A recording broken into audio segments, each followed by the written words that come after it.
Et nous sommes de retour au plateau pour la suite de cette émission. Nous abordons notre troisième sujet. À présent, nous parlons de la République démocratique du Congo. Une réunion de concertation entre les facilitateurs s'est tenue à Lomé.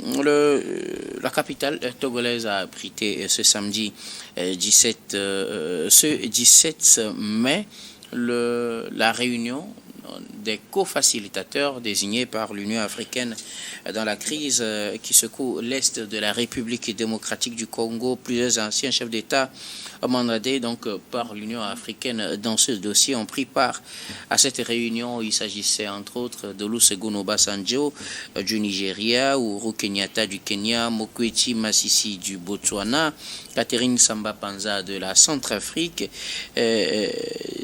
Sarle Work Swede de l'Éthiopie, autour du président du Conseil du Togo, Faure Gnassingbé. C'est lui d'ailleurs qui a dirigé ces travaux. On sait que Faure est le médiateur de l'Union africaine dans cette crise.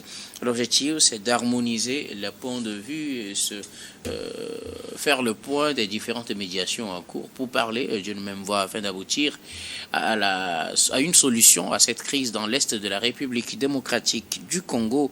Nous en parlons avec nos invités. Je commence par vous, Prosper Agboklou. Lomé a rassemblé ce week-end les co-facilitateurs de la crise dans l'Est de la République démocratique du Congo.